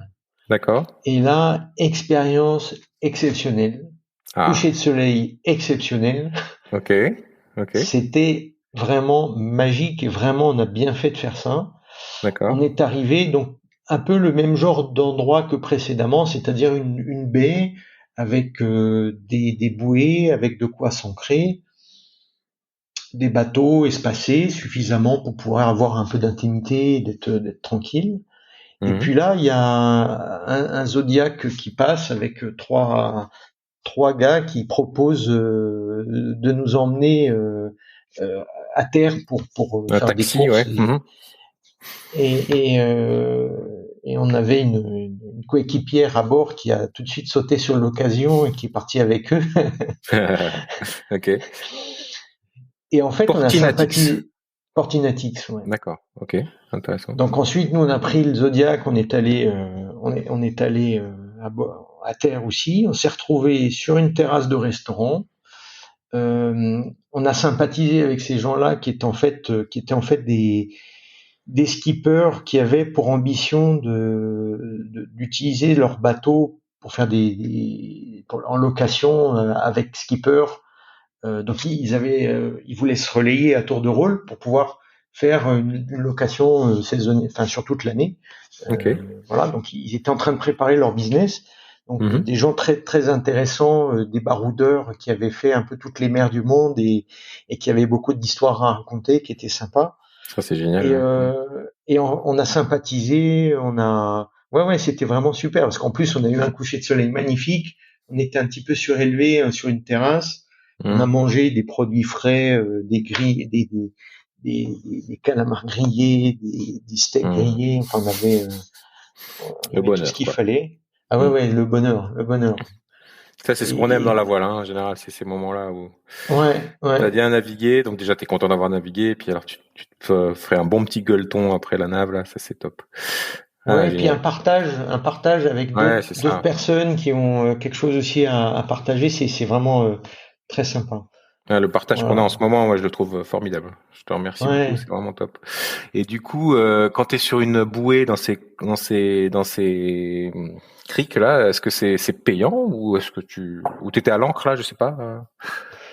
Alors là, on était amarré sur une bouée. Ouais, C'était pas payant, d'accord. Cool. mais Bon, ça peut-être que c'était la potentiellement basse ça peut saison, ouais. l'être. Ouais, Ouais, j'imagine. voilà. En basse saison, souvent, il y a des choses Hum. dont on peut se permettre. Notamment à certains endroits, il y a des bouées, on voit clairement que ce sont plutôt des pêcheurs qui sont à cet endroit-là.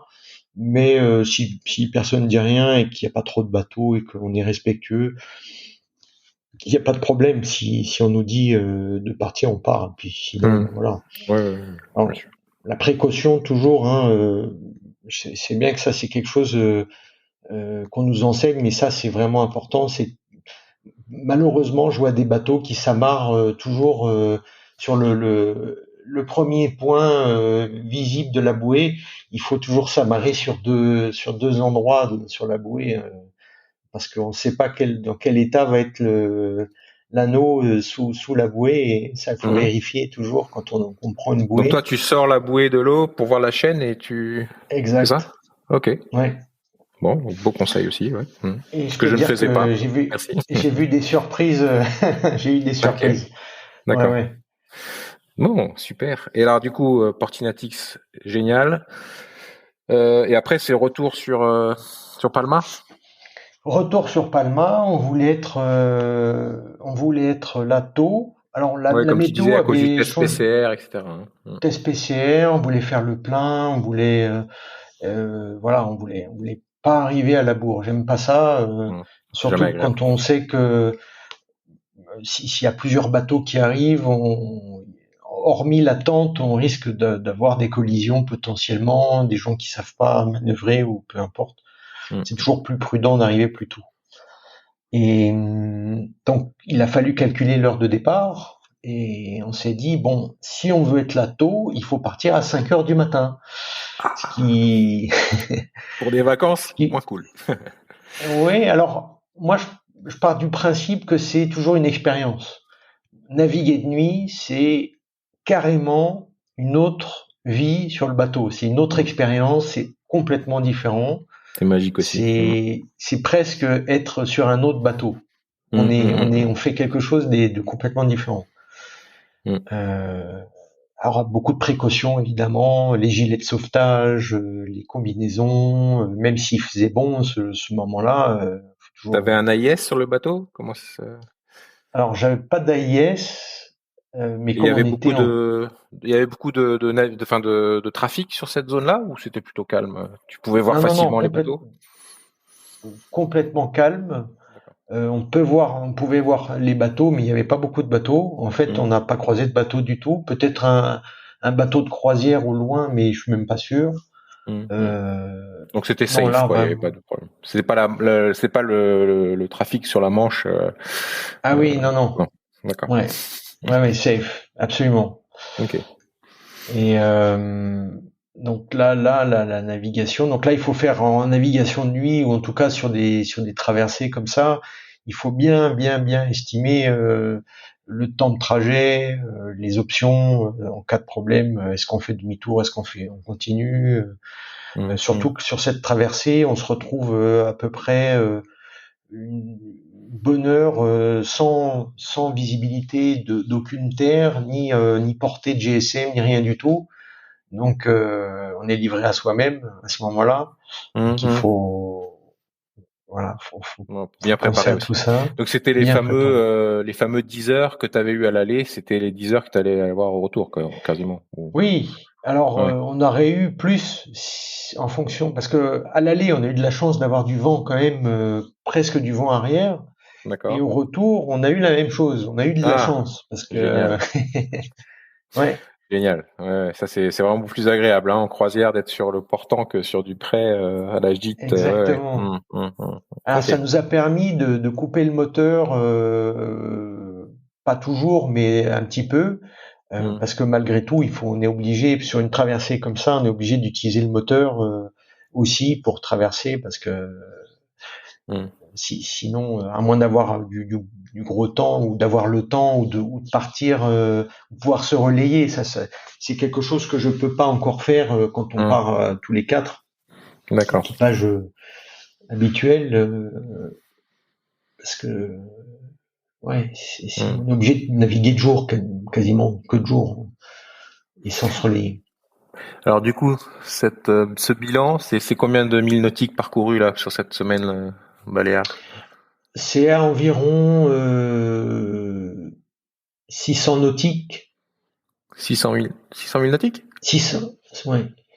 Ah, c'est énorme. Ok. Donc vous avez quand même beaucoup navigué. Alors. Ah oui, on a énormément navigué. D'accord. Il y a déjà 60 allées, 60 retours rien que pour la traversée. Donc 120, ouais, effectivement. Et puis ensuite, on a fait le tour. Vous avez fait tout le tour. Hein. On a fait le tour d'Ibiza et le tour de Formentera. D'accord. Donc, oui, on a pas mal. Ouais, sacrée navigation. Et du coup, t'as consommé combien de litres de gasoil? Pas grand chose. On a fait 30 litres. Ouais. D'accord. Ouais. Raisonnable. Bah, surtout quand on est au mouillage, en général, on fait tourner le moteur pour les batteries, pour recharger les téléphones et tout. Donc, oui, 30 litres, c'est raisonnable. C'est quoi votre bateau, vous pouvez y mettre combien? 120 litres de gasoil ou? On pouvait mettre plus de 200 litres. Non, il y avait 200 piles. 200 litres de gasoil et 520 litres d'eau. D'accord. Et vous avez dû refaire un refill d'eau entre-temps ou vous avez réussi à tenir avec les 520 pendant toute la durée? Alors, par principe, quand on arrive dans un port, je fais toujours le plein. Ouais, ouais. D'accord. Ok. Bon, donc belle expérience. Parce qu'on sait jamais. En fait, à la fois en eau et en essence, on sait pas si on doit se dérouter, si on a un problème, s'il y a quoi que ce soit. Faut pouvoir. C'est ballot de pas avoir fait le plein, alors que ça fait une expérience de plus. D'arriver sur une station essence, ça fait l'amarrage, la coordination. Et puis ça permet, mine de rien, surtout la première fois qu'on refait le plein, même si on a largement de quoi faire le retour, ça permet de confronter ces calculs avec ce qu'on a mis réellement dans le réservoir. Et donc ça permet de se conforter sur la puissance, sur la consommation du moteur. Parce que moi c'est quelque chose que je pose, c'est une question que je pose tout le temps aux loueurs. Je le vois bien très embêté. Il y a beaucoup de loueurs, ils savent pas combien ça consomme, donc ils donnent une estimation. Mais en fait, faire une traversée avec une estimation, si on n'a pas, c'est toujours mieux de le savoir. Et on le sait qu'au moment où on fait le plein. Voilà. Ouais. Bon après, on peut quand même rassurer. Voilà, ça reste quand même des moteurs qui consomment rien et en général, tu peux très facilement faire des traversées, sans difficulté. Ouais. C'est très rare que tu arrives en rate de diesel sur une semaine de vacances. Ouais. L'eau, ça peut arriver. Après, si tu es tout le temps en moteur, parce que je sais que ça arrive aussi, les gens qui louent des voiliers, parce que justement, normalement, t'as pas nécessairement besoin de permis, du coup, ils se disent, je vais louer un voilier, puis ils se mettent tout le temps en moteur. Bah là, effectivement, faut être plus prudent. Mais bon, on n'est pas dans ces cas-là. Ok. Super. Bah écoute, du coup, là, donc on a un truc que tu nous recommandes de pas faire, c'est Café Del Mar. On est tous les deux bien d'accord là-dessus. Est-ce qu'il y a sauf si t'es un tougher et que t'aimes bien. Ouais, c'est ça. Voilà, faire. C'est ça. Mais sinon, super vacances, quoi. Oui, vraiment, je recommande. Alors, à choisir de tous les endroits qu'on ait fait jusqu'à maintenant, attends, je remets mon micro. Vas-y. Ce qui vraiment, on affectionne la Croatie tout particulièrement. D'accord. Ça reste le top des destinations pour moi, vraiment de loin. Ici, Les Baléares, c'est probable qu'on y retourne, mais si on devait y retourner, probablement j'essaierais de louer un bateau dans l'île où j'ai choisi de passer mes vacances, D'accord. parce Donc, que faire des Ibiza, par exemple. traversées, ouais, parce que faire une traversée, c'est bien pour un équipage expérimenté qui veut se faire plaisir, mais en fait, c'est assez aléatoire parce que d'abord il y a le problème météo, on ne sait pas si on aura le vent favorable à l'aller au retour. Tirer des bords quand on sait qu'on a une ligne droite de 60 nautiques à faire, si on doit tirer des bords, et qu'on on veut absolument pas mettre le moteur, on n'arrive jamais en fait. Donc Ouais, et c'est puis pas des vacances, hein. quand t'as pas un équipage expérimenté ou quoi, effectivement, ça devient vite la galère, ouais. Là, on perd des clients. Là. Oui, oui. Qu'est-ce que c'est que ces vacances dans lesquelles tu m'emmènes, quoi? Ok. Ouais, oui, la gestion, ouais. Voilà, donc qu'est-ce que j'ai d'autre? Oui, sinon la Hollande c'est bien. La Hollande, mine de rien, c'est un endroit qui, alors peut-être il y a d'autres endroits, mais en tout cas la Hollande, ça permet de louer un bateau. D'abord, c'est pas trop loin, et puis ça permet de louer un bateau sur quelques jours. On n'est pas obligé de faire une Mhm. semaine complète. C'est ça. Et donc ça, Mhm. c'est très bien si on veut s'expérimenter. Parce que si on va en Croatie, j'avais déjà posé la question, ils louent pas sur 3 jours. C'est du samedi Mhm. au samedi, c'est fixe. Mhm. Il y Mhm. a énormément de bateaux au départ, énormément de bateaux à l'arrivée. C'est un peu Mhm. l'usine au Ouais, c'est ça, départ. ouais. Après, une fois qu'on est en mer, on est cool parce que les étendues sont énormes et on a le choix. Mais voilà, la Croatie, on part pas pour moins d'une semaine. Mhm. Ouais, et puis de toute façon, pour aller là-bas, déjà, ouais, ça prend quand même du temps et vaut mieux en profiter, quoi. Ouais, ouais. Ok. Alors, très bien. Merci beaucoup pour toutes ces informations. Est-ce que j'allais te demander quelle était ton expérience préférée? Donc, j'ai l'impression que c'est la Croatie. Et est-ce que l'expérience que tu as le Ouais. moins aimé en voile, c'était quoi? Et qu'est-ce qui s'est passé? C'était ta grosse fortune de mer, on va dire. Ta plus grosse fortune de mer, c'était quoi? Ah, j'ai pas de mauvaise expérience, je dois dire. Tant mieux, tant mieux. Je réfléchis, j'ai pas de mauvaise expérience. Ouais, en fait, il y a des choses aujourd'hui avec l'expérience justement, il y a des choses que je veux absolument éviter, Mhm. comme par exemple partir partant de Bora en Croatie, c'est quelque chose que je ne ferai plus. Mhm. Même si maintenant je sais que je sais en tout cas je sais quelle force, quelle puissance de vent je suis capable d'affronter. C'est quand même pas une expérience que j'aimerais reproduire.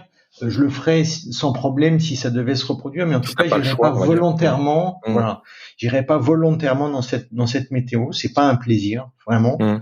Mhm. Euh, et sinon, ouais, j'ai que des bonnes expériences. Si peut-être l'expérience la moins intéressante, paradoxalement, ça sera les 2 semaines aux Caraïbes. D'accord. Ok. Vraiment pas intéressant du tout. Mais alors pas Pourquoi? du tout. Alors pourquoi? Ben parce que les Caraïbes, en fait, ce sont des endroits qui sont inhospitaliers. Quand on passe d'une île à l'autre, même si c'est une île française, on a des zones douanières imposées, des ports douaniers imposés. On est en quarantaine, il fait chaud, les distances sont longues, on manque parfois d'eau, on se retrouve en quarantaine. Il faut savoir qu'à 16 heures, les administrations là-bas sont fermées, donc ça veut dire qu'on est en quarantaine jusqu'au lendemain. D'accord. Potentiellement, on peut se retrouver avec des contrôles un petit peu musclés sur le bateau, suivant ce qu'on a déclaré, ce qu'on fait, parce que voilà. D'accord. On a fait quand on a fait une traversée pardon, on est Guadeloupe, Guadeloupe vers Martinique. On a dû Mhm. faire un stop en Dominique. j'ai appréhendé, même si c'est pas vraiment une prise d'otage, mais j'ai appréhendé ce que pouvait ressentir quelqu'un qui était pris en otage. D'accord. C'est-à-dire qu'on a quelqu'un qui vient vous chercher à 2 nautiques ou 3 nautiques de la mer, enfin du bord, et qui Ouais. vous impose carrément un tarif et l'endroit où vous allez vous D'accord. parquer. Il y a un dicton là-bas, c'est lock it or leave it, hein, c'est-à-dire que il faut quelqu'un qui reste sur le bateau en permanence parce que il y a continuellement des bateaux qui tournent et qui essayent soit de vous vendre quelque chose, soit de monter à bord. Ouais, Hmm. Ok. c'est pas super accueillant. Enfin, voilà, c'est une expérience. On s'est senti en sécurité que à Saint-Barth et que euh, aux Saintes. D'accord. Là, vraiment, c'était super sympa. Mais en dehors de ces endroits-là, franchement, Mais quand même, les spots sont magnifiques, j'imagine, les lieux, non? Ou même pas. alors, en fait, aux Caraïbes, il y a très peu de marinas. Mhm. Donc, ça veut dire qu'il faut être au mouillage. Quand on est au mouillage, ces endroits-là sont très exposés à la houle. Et donc, sur 15 jours, c'est assez désagréable. On se retrouve en permanence ballotté sur le bateau. Mhm. D'ailleurs, si on est là-bas, vaut mieux louer un kata qu'un monocoque, parce que le kata est beaucoup plus stable et on peut accoster à ce moment-là plus près du rivage. Mais comme je le disais, quand on fait une traversée, on est obligé de s'arrêter au port douanier, Mhm. donc on perd une journée. Ce qui fait que si on veut naviguer et en même temps visiter les endroits, il faut prévoir minimum 2 jours par île. Mhm. Et donc, bon, il se trouve que nous, on avait fait un trajet qui était imposé puisque on devait prendre le bateau à Saint-Martin et le rendre en Martinique, D'accord. aux marins. Donc c'était un voyage itinérant. En fait, on a pris le bateau à un endroit et on a dû le Ça, c'est rendre à bien, un ça. autre Ouais, endroit. je trouve ça sympa pour le coup. Ouais. Mhm. C'est très sympa parce que ça permet d'éviter de repasser par les endroits, mais en Mhm. contrepartie, on n'a pas le choix d'avancer. On n'a pas le choix Mhm. Ouais. voilà, Quelles que soient les les conditions choix. météo, tu devras arriver là où tu dois aller. Enfin, bon, Voilà, c'est j'imagine ça. que ouais, tu vas pas te Ouais, mettre en ouais. danger non plus, mais ouais. Ok, ok, intéressant ça aussi. Ok.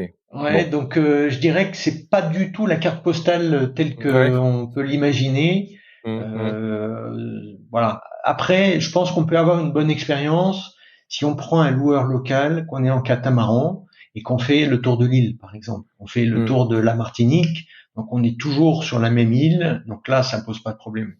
Mais Mhm. faire de l'itinérant aux Caraïbes, c'est pas, c'était Ok. pas ma plus belle expérience. Mais par contre, en termes d'expérience, oui, ça, incroyable. Mhm. D'ailleurs, j'ai une anecdote parce que c'est dans le partage, il y a des choses qui sont toujours intéressantes, je Mhm. trouve, et je partage volontiers mon expérience, mais Mhm. j'aimerais bien aussi écouter l'expérience des autres parce que c'est comme ça Bah, bien qu'on sûr. apprend des choses, Mhm. des erreurs. Euh, on s'est retrouvé sur un bateau qui était moyennement entretenu, même s'il était très bien équipé, il y avait quand même beaucoup de choses qui étaient en panne. Et on s'est retrouvé avec un niveau de batterie assez faible. Donc on avait les 12 volts, mais on n'avait pas tout à fait ces 12, quelque chose. On avait Mhm. vraiment limite 11,9, 12 volts. Et au moment de redémarrer le moteur, impossible. On Aïe. avait fait beaucoup de bateaux, on était sous voile. Au moment d'arriver sur le port du Marin en Martinique, plus ou moins 1 heure avant, on démarre le moteur. Impossible de démarrer le moteur. Et on a su après qu'en fait, on avait tout simplement pas assez de. Les cosses étaient oxydées, et donc quand le moteur tournait, les batteries se rechargeaient pas suffisamment. Ok. Le contact n'était pas suffisamment franc pour Mhm. pouvoir. Alors pour régler ce problème, il a fallu simplement, une fois à quai, il a fallu simplement avec du papier de verre enlever l'oxydation, remettre les Mhm. batteries C'était reparti, on quoi. était bon à Mhm. fond. Donc on a fait une arrivée sous voile parce qu'on est impossible. On avait un groupe électrogène, impossible de le démarrer. Ah ouais. Et je dirais que l'expérience, alors les deux expériences, c'est avoir un multimètre avec soi. Donc c'est ce que C'est de tu as là dans ta que valise maintenant, ouais, dans j'ai ton toujours sac, un ouais. multimètre avec moi. Et Ok. la deuxième chose, c'est quand on a un problème à bord, et je l'ai déjà vécu ailleurs, quand on a un problème à bord, tout le monde va être focalisé sur le problème. Il n'y a plus personne qui pilote le bateau. Ouais, c'est ça. Ça devient Et dangereux aussi. Ouais. on s'est retrouvé, j'étais avec Jean-Marie, on s'est retrouvés tous les deux la tête dans le moteur à essayer de comprendre ce qui se passait. Hum, Il y avait 4 personnes sur le pont. Et puis tout d'un coup, on relève la tête tous les deux, on ressort, on dit mais qui est-ce qui pilote le bateau? Parce que si le skipper, si la personne le barreur en fait hum. participe à la résolution du problème, alors il faut Faut pouvoir qu'il y en ait donner un des autre. instructions précises à quelqu'un d'autre. Voilà. Et Hum. ça, je dois dire que même avec de l'expérience, c'est toujours bien de le faire, quoi.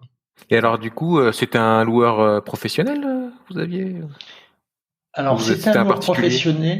Ouais. Alors, c'était un loueur professionnel qui, en fait, avait acheté euh, quelques bateaux. Je ne sais pas combien exactement, peut-être 4 ou 5 bateaux au maximum, et qui les louait, en fait. Mhm.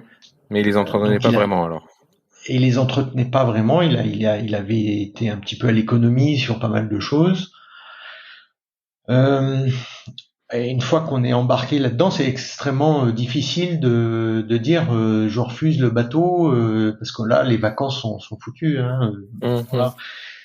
Donc c'est pour ça que depuis je prends des professionnels et des gens qui peuvent éventuellement me relouer un autre bateau si celui-là est C'est défectueux. ça. Mhm.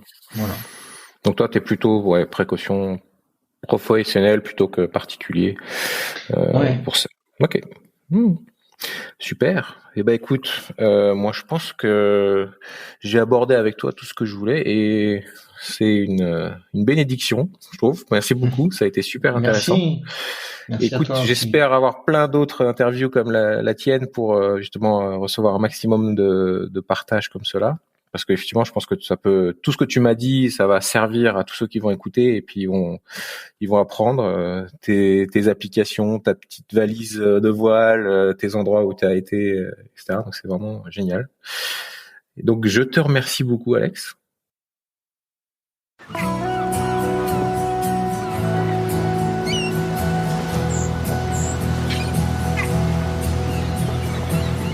Merci d'avoir navigué avec nous jusqu'au bout.